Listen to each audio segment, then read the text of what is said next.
Buenas tardes, Mabel.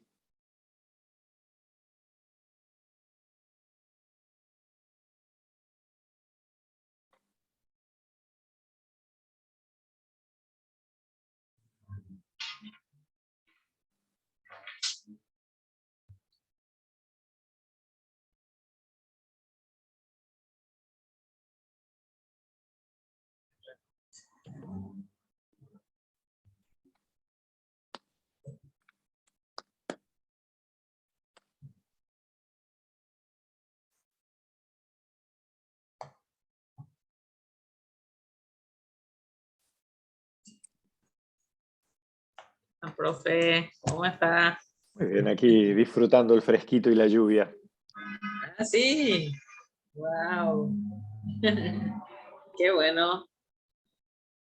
Porque estoy encerrado, estoy disfrutando.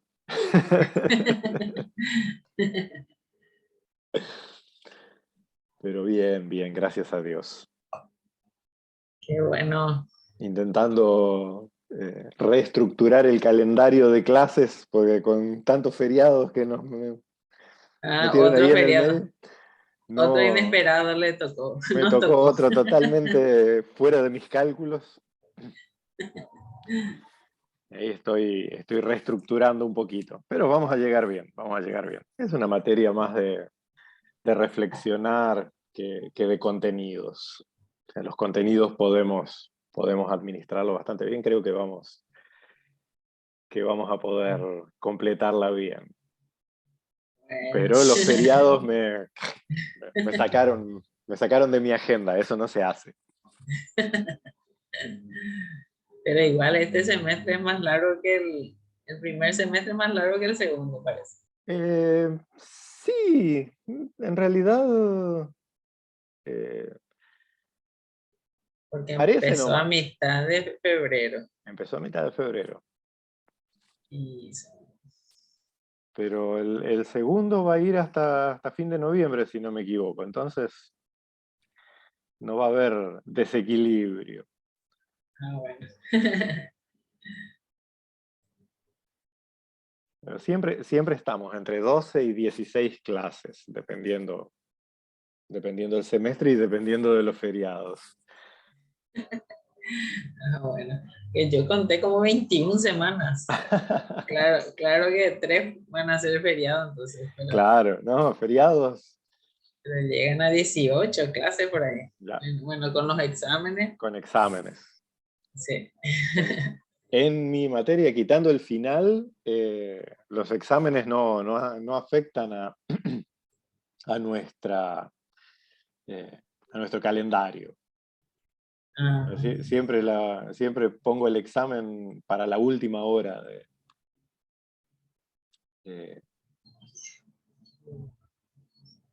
de la clase, pero menos el final sí dejo toda la clase para poder hacer. Buenas noches, profe. Buenas, buenas, Abdel, hola bienvenido. Gaby, ¿cómo ¿cómo están? ¿Todo estás? bien? Gracias a Gracias a Dios, súper Dios. bien. Acá estamos, de Qué vuelta. bueno. ¿Qué tal los babies? Están enfermitos los dos. Ah, en Ese, serio. sí, ese cambio de clima les dañó un poco su salud. Les afectó muchísimo. Pero Ah, suele pasar. pobre, Y ahí, pobre, pobre. ¿quién sufre más es la mamá? Pobrecita. Cuando Seguro. duerme, está todo el día pendiente de ellos. Y sí, Chulina. son Bueno, que chiquititos se todavía, mejoren. Gracias, que gracias. mejoren. ¿Alguna consulta quedó de las últimas clases? Ahora que quedamos a 15 días de la última clase y anteriormente ya habíamos tenido un feriado en el medio. 15 días. Falta poquísimo. Mira un poco. Y para terminar nos faltan 5 clases. Y después ya al final. Mira. Wow. Y ahora empieza la parte divertida de esta materia. Y los feriados me quitaron 2 clases de diversión. Como les había comentado hace 15 días atrás,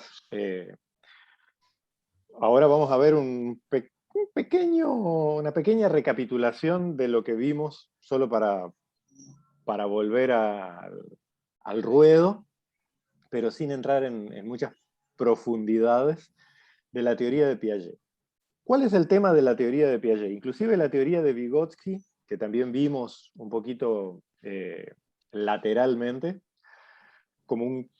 algunos lo consideran un competidor, otros un complemento, otros una forma de haber completado las teorías de Piaget. Pero tanto Piaget como Vygotsky se centraron, y legítimamente porque ellos se dedicaban a eso, pero se centraron solo en la edad escolar y solo en aspectos cognitivos. Y el ser humano, ustedes, yo, nuestros hijos, nuestros padres, nuestros abuelos, nuestros hermanos, nuestros desconocidos, somos mucho más que sencillos aparatos para captar información. Tenemos infinitas variedades de conductas, de sentimientos, de emociones, de deseos, e inclusive esta división tradicional que varias veces hemos mencionado, que heredamos de Aristóteles, la psiquis dividida en tres.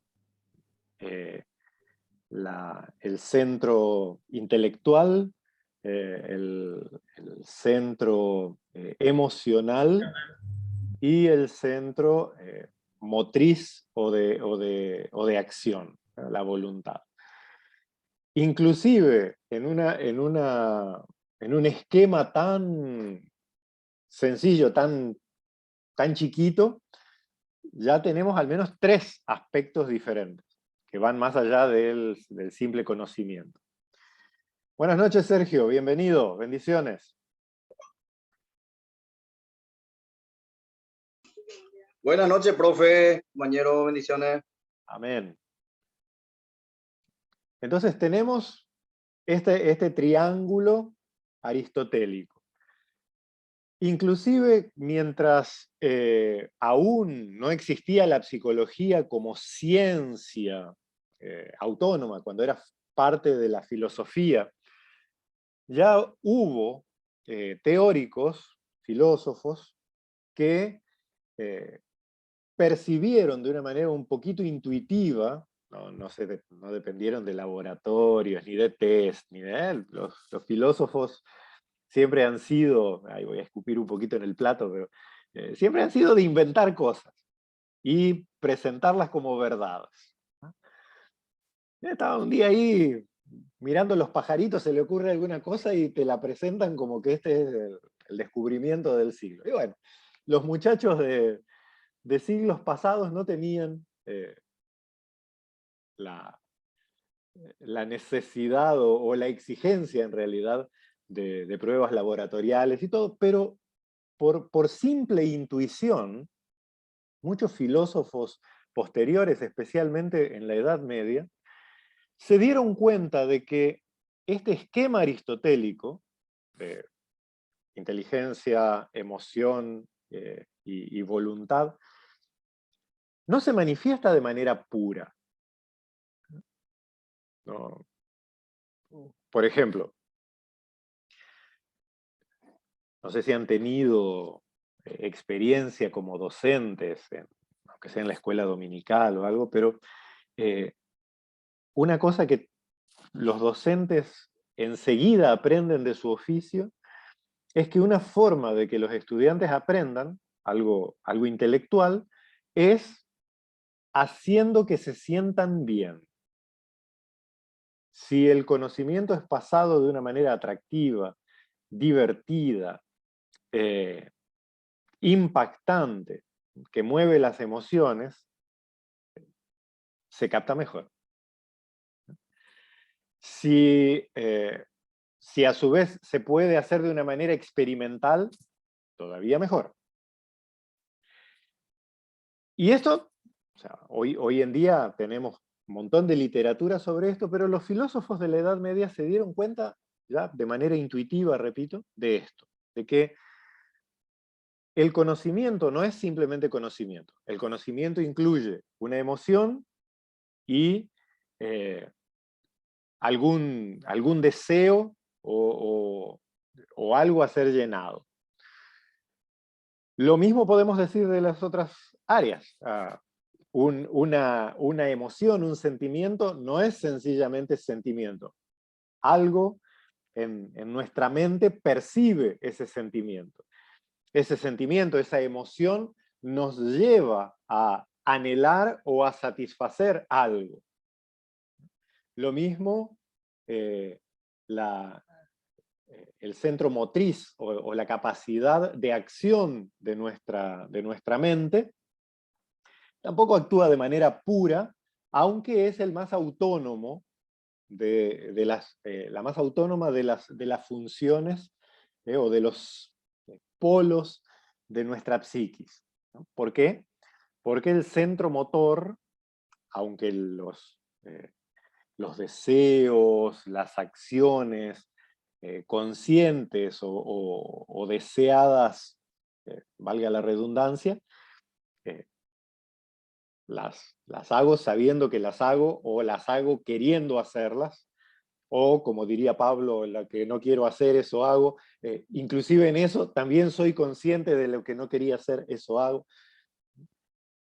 Pero hay una gran parte de nuestra conducta motriz que es autónoma. Por ejemplo, respirar, digerir, la circulación. Las funciones biológicas son controladas por nuestro cerebro,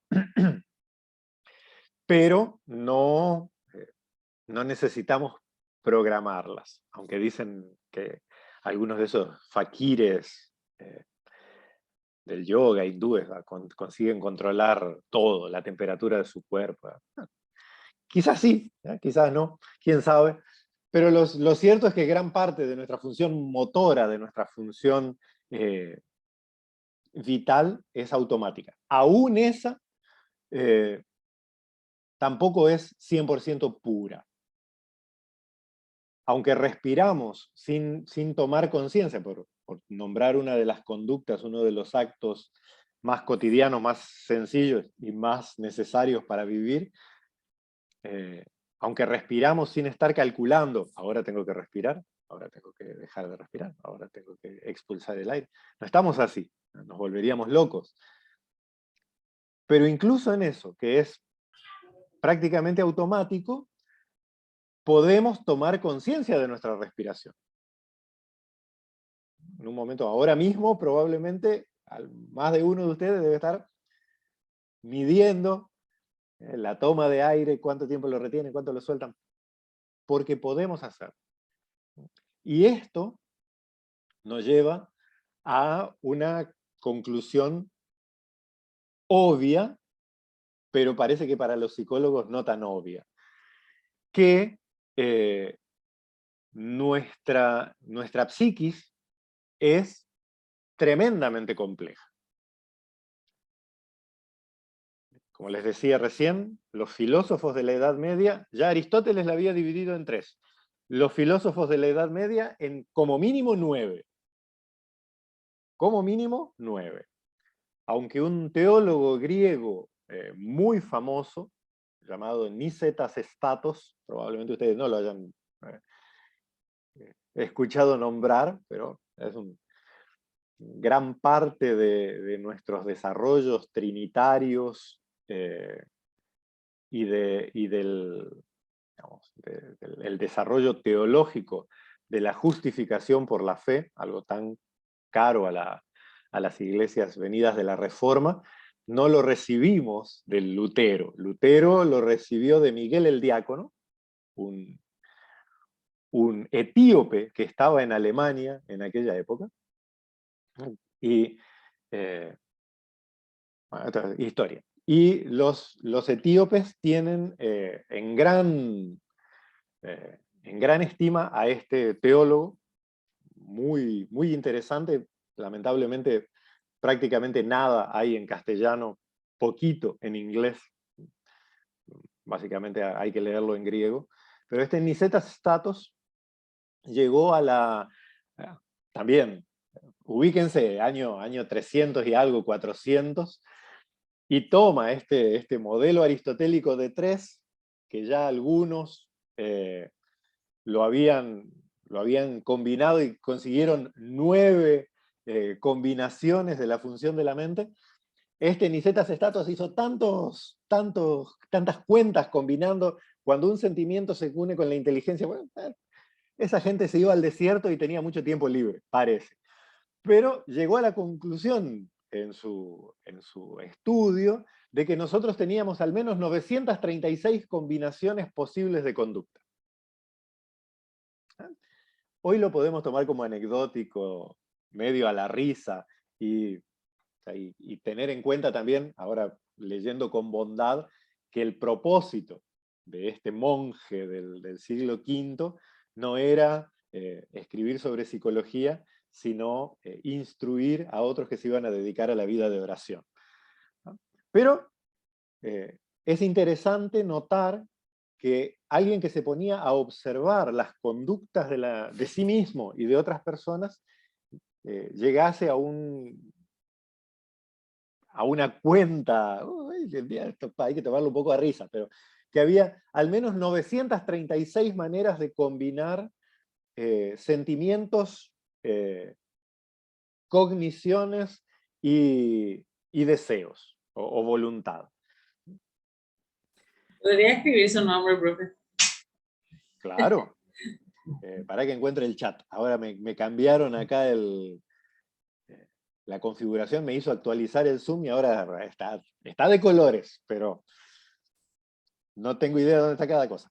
Nicetas Statos. Yo creí que era el creador del acetato. No creo ningún acetato. Era un muchacho que se fue al desierto a dedicarse a la oración y a tener tiempo libre, y escribió unas cosas muy interesantes junto con otras que están bastante locas, pero vale la pena leerlo. Si a alguien le interesa el griego clásico, no el koiné, sino el clásico, el griego de los filósofos, la Filocalía es una obra muy, muy linda de leer y de practicar la lengua de los filósofos helénicos. Pero esto no tiene nada que ver con el griego ni con nada, sino con la observación a la que ya en la antigüedad se llegó de que la psiquis humana es súper compleja. Volvemos a lo nuestro. Entonces, Vygotsky, Piaget, Skinner, o Melanie Klein, no escribió en arameo, escribió en griego. El arameo también es un idioma bastante interesante de aprender. Y la ventaja que tiene el arameo sobre otras lenguas antiguas es que el arameo aún se habla. Entonces, más fácil de conseguir experiencia para aprender. Pero bien,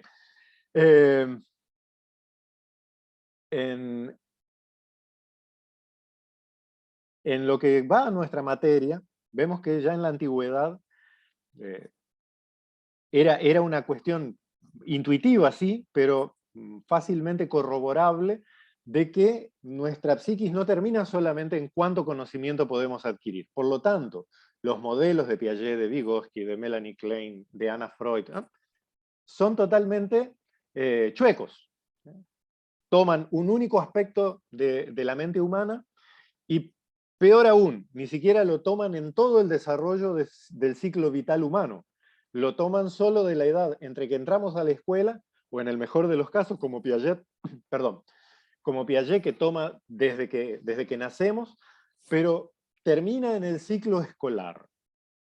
Una vez que Piaget llega a describir las funciones de conocimientos complejos, conocimientos abstractos, tanto en el uso del lenguaje como en el uso de la matemática, él considera su tarea realizada. Ahí termina el desarrollo, la evolución de la mente humana. repito, toman un único aspecto, todos, no es solo Piaget. Vygotsky también, quizás su teoría sea más compleja, más global, más abarcante, pero al fin y al cabo también lo único que le importa es el desarrollo cognitivo. Melanie Klein también, Anna Freud también. Lo único que les interesa es cómo administrar niños en edad escolar. Esto no es malo per se. Debemos recordar que todos ellos eran psicólogos escolares y este era su área de interés. No hay nada criticable en eso. Pero lo cierto es que si nos quedamos con estas teorías de Piaget, de Vygotsky, de Klein, de Anna Freud, nos va a faltar bastante para entender, para llegar, de cierta manera, al ser humano.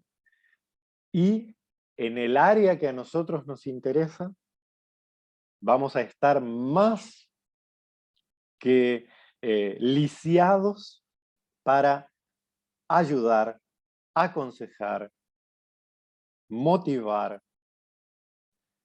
levantar, restaurar, y todos los verbos que podamos encontrar en la relación pastoral, docente o de consejería.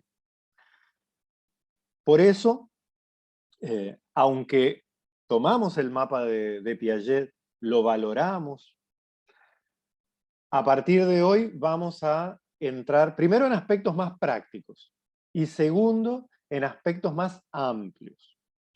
Amplios porque vamos a migrar de la psicología analítica a la psicología positiva. Las psicologías analíticas, tanto profundas como materialistas, aquí vamos a entrar un poquito en epistemología de la psicología, ¿cuáles son las psicologías profundas? Las que basan su aporte teórico en los desarrollos del inconsciente. De una o de otra manera, en menor o mayor grado, son descendientes o parientes del psicoanálisis. Y las otras psicologías analíticas son las psicologías conductuales o materialistas, que parten del dato biológico. Tanto el conductismo norteamericano como las psicologías analíticas marxistas de la época soviética, de la cual Vygotsky es un representante. Pero tanto uno como otros toman la definición aristotélica. ¿Qué es el ser humano? Un animal racional. Eso decía Aristóteles. Por lo tanto, lo único que nos hace humanos es la cognición. Y por lo tanto, ya que la cognición es lo único que nos hace humanos, lo único que importa es estudiar la cognición. Y llegamos de vuelta al punto. El ser humano es más que un cerebrito que acumula información. Nosotros elaboramos esa información de manera creativa, la confundimos y aún así manifestamos aportes individuales a la cognición, sentimos, nos emocionamos, creemos, creamos. Ay, qué lindo, me salió un poema. Somos mucho más amplios que simplemente meter información de escuela y que te salga bien. Profe. Adelante, Luis. ¿Qué tal? Buenas noches. Buenas noches. Al utilizar ese término racional, yo creo que no es tan limitante como simplemente incorporar información al cerebro. De hecho, lo racional también involucra lo trascendental. O sea, cuando hablamos del raciocinio, hablamos también de la capacidad de usar nuestros conocimientos para determinar lo que está bien, lo que está mal, tener un sentido de que esto no, quizás hay algo más, más allá de nuestra comprensión. O sea, ¿Por qué se supone que el hecho de que no seamos animales, o sea, que seamos simplemente animales racionales, se limita al cerebro? Cuando que en realidad podría ser un concepto mucho más amplio, no tan limitante. Podría ser, Es una consulta, no es sí, ninguna afirmación. podría ser, de hecho, eh, Ludwig Wittgenstein, un filósofo del siglo XX, decía que nuestro mundo se extiende hasta donde se extienden nuestras palabras.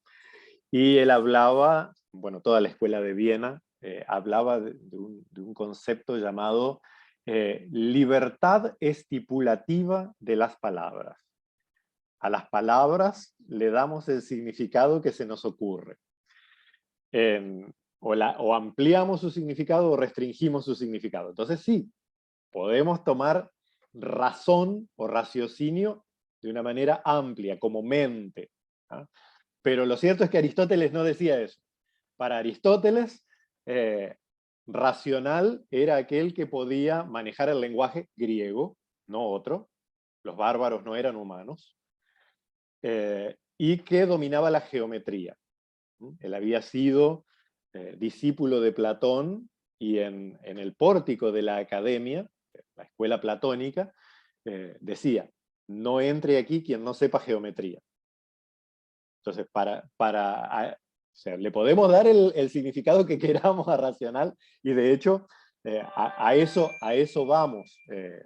Ahí me estaba extendiendo justamente que nuestra capacidad mental, y ahora solo hablando de mental, pero nuestra capacidad mental es mucho más que simple acumulación de información, geométrica o lingüística, sino que tenemos la capacidad de pensar creativamente, de crear artísticamente, de creer trascendentalmente. Nuestra capacidad es mucho más amplia que solo recibir información de un maestro. Pero para Aristóteles no. Para Aristóteles, ser humano racional era el griego del siglo de oro de Pericles. Todo otro bicho, por más que ande en dos patas, tenga rostro más o menos humano, dos ojitos y hable, no era ser humano para Aristóteles. Pero no, nuestra clase no es de filosofía griega y de qué es lo que entendía Aristóteles, sino de que ya en la antigüedad, Aristóteles, vamos a hablar un poquito de Aristóteles, Aristóteles nos había dicho que nuestra mente es compleja, compuesta de 3 áreas. Intelecto, que él consideraba lo que nos hacía humano, sentimiento, que en el mejor de los casos nos hacía sensibles para el arte, pero que era una debilidad del alma, era una debilidad de la mente, y que era propio solo de las mujeres. Para Aristóteles las mujeres tampoco eran seres humanos. Y tristemente de eso heredamos mucho en nuestra sociedad occidental. 90% de lo que llamamos bueno, malo, correcto, incorrecto, justo, injusto, tiene su base en Aristóteles y no en ninguna otra cosa. Por más que a nosotros nos gusta santificarlo con versículos bíblicos, en realidad por debajo está Aristóteles y no la Biblia. En fin, ese tampoco es nuestro tema de hoy. Lo cierto es que el sentimiento, y aún que ya hemos hablado, no sé si en esta materia, pero en otras, de si el sentimiento no debía ser limitado, las emociones no debían ser puestas bajo sujeción, porque eso era algo no digno de un ser humano adulto. ¿De dónde heredamos eso? De Aristóteles, que decía que eso era una flaqueza, una debilidad del alma. Y, bueno, la voluntad... Perdón, adelante. me distraje. ¿Puede repetir esa última frase? Que para Aristóteles el sentimiento, las emociones, eran una debilidad del alma, una debilidad de la psiquis, ¿no? Y que era propio de mujeres. Y recordamos que para Aristóteles la mujer era un ser despreciable. Solo O sea, existía... cualquier tipo de emoción, incluyendo Sí, la rabia, por ejemplo, sí, la ira. sí. Cualquier cosa que quitase al filósofo de la apatheia, hoy tenemos nuestra palabra, apatía, ¿no? Que quitase de la tranquilidad absoluta, solo que apatheia en griego no significa apatía nuestra, sino una paz total, una impasibilidad. Algo que quitase eso no era digno de un ser racional. Y la voluntad, Entonces, aunque él la valoraba un poquito más que los sentimientos, decía que era propio de los esclavos.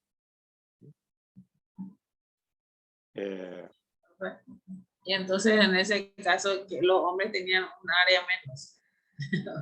¿O cómo es? Él decía que debía ser puesto bajo dominio de la razón. Y hasta no hace mucho eso era ley. No se llora en público, no se expresan las emociones. En el mejor de los casos se permitían los niños, pero totalmente vedado en sociedad de adultos cultos, ¿no? Pero el ser humano no es así. Tristemente venimos de una sociedad traumatizada con profundas heridas emocionales por ese tipo de crianza que tiene 2000 años de tradición o más.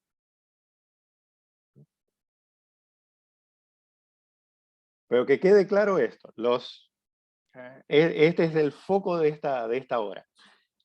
Nuestra mente humana es mucho más compleja que simplemente conocer cosas, hablar o, o captar conceptos o percibir. Es mucho más que eso. Y aunque lo cité de manera anecdótica, ya en los inicios de la Edad Media, filósofos todavía, porque la psicología no era una ciencia autónoma, pero ya tenían la intuición de que hasta el propio modelo aristotélico, que ya es complejo, no es una mente que actúa así, sino que Aristóteles hablaba de 3 centros psíquicos, otros hablaban de 9, los mismos 3 combinados, 3 por 3, y este muchacho griego, Nicetas Statos, que toma todo esto y de observaciones, de autoobservación y observación de otros monjes, saca que eran 936 formas de manifestarse la personalidad humana de acuerdo a qué combinación se hacía entre inteligencia, sentimientos y deseo y voluntad. Lo interesante de Nicetas Statos, algo que eso solo se volvió a trabajar 1700 años después, es que jamás existía, jamás puede existir una cognición pura, jamás puede existir un sentimiento puro, jamás puede existir una acción pura. En el ser humano, toda acción va acompañada de un conocimiento, de una conciencia y de un sentimiento. Todo sentimiento va acompañado de una conciencia y de un movimiento. Nosotros vivimos como un todo, ¿ah? Entonces no somos solo conocimiento, solo información. Este era el punto que íbamos a tratar. Y dicho esto, en la próxima hora vamos a ya empezar una introducción a algunos aspectos de la psicología positiva. Un autor estadounidense llamado Martin Seligman, hay varios autores, pero Seligman es el más destacado, digamos, de esta corriente llamada psicología positiva. No tiene nada que ver con, aunque trata obviamente del optimismo y de la buena onda y de todo lo demás, de ser feliz, no es tan superficial. En realidad, Seligman, un psicoterapeuta muy respetado, fue presidente de la Asociación Psicológica Estadounidense, ¿no? Tipo, una luz, realmente una cabeza de la psicología contemporánea. Pero él se da cuenta, cuando inicia su trabajo teórico, de que la psicología occidental, ya desde antes de ser psicología autónoma, que ya desde la época de los filósofos, siempre se basó o en lo patológico, en lo que está mal, o en lo utilitario, en el para qué va a servir, y no en el ser humano desarrollándose como ser humano. El ser humano no tuvo en la psicología occidental ningún interés como ser humano. Para la psicopatología somos seres enfermos. Y para las áreas utilitarias, por ejemplo, la psicología escolar, lo único que importaba era crear métodos que hiciesen más eficiente la tarea de enseñar. Inclusive siendo objeto de estudio, los niños en edad escolar no eran sujetos de beneficio, sino simplemente objetos a ser manejados con mejores métodos. Y al darse cuenta de esto, varios teóricos, pero Seligman tal vez, y también el que escribe mejor y el que ganó más plata, pero se dieron cuenta de que, caramba, somos 99,9% de la sociedad humana en realidad es sana, tenemos heridas emocionales, todo lo demás, pero vivimos sanos. Entonces, la obra psicológica no fue hecha para nosotros. La mayoría de nosotros no somos ni superdotados ni deficientes, nos va más o menos bien en la escuela. Entonces, las psicologías, tanto correctivas como de superdotación, no fueron hechas para nosotros, ni siquiera somos objetos de la psicología evolutiva. Y estos muchachos se dieron cuenta entonces de que había que empezar una psicología de la vida que está bien. Y ahí empezaron a estudiar el bienestar, la gratitud, Profe, la buena educación. Sí, Luis, adelante. ahora, para aclarar términos nomás, cuando hablas de psicología positiva, ¿te referís a lo positiva como corriente filosófica, como del positivismo? No, ¿O tiene que ver tiene con que ver lo con lo que está bien con en lo que el está ser bien? humano. Ah, ok, ok, ya. Bueno, porque hasta ahora la psicología había sido negativa. Todo es Ya. psicopatología. Ya lo hemos Ok. mencionado inclusive en clase muchas veces. Cuando a mí me siguen preguntando, pues inclusive parientes, Andrés, ¿qué sos psicólogo? Ah, vos atendés locos. ¿No? Nunca en mi vida, yo soy psicólogo social, jamás en mi vida hice clínica, ni me importa. Nunca me gustó, no me importa, no me interesa. El psicólogo social, ¿y eso qué hace? ¿De qué labura? Bueno, esa sí es una buena pregunta. En fin. ¿Se entiende? La psicología occidental fue desarrollándose en base a un ideal médico. Y cuando se fue hacia otras áreas, como por ejemplo la psicología escolar, lo fue derivando hacia el lado utilitario, crear métodos para hacer más eficiente algo que en teoría estaba mal. Mientras que la psicología positiva va por lo que en realidad tenemos de bueno como seres humanos, ¿no? Las cosas que hacemos todos los días. Y a partir de ahí, el ser humano sigue creciendo, sigue desarrollándose. Por eso terminamos con Piaget y ahora empezamos a ver cómo sigue nuestra vida más allá de los 13 años. Profe, Sí, se se cortan corta algunos segundos. sí, ¿En cuánto tiempo volvemos? a las 1:30. 19:30 Ok. volvemos. Dios les bendiga, preparen sus preguntitas y nos vemos. Dale, profe. En 20 Dale, minutitos volvemos.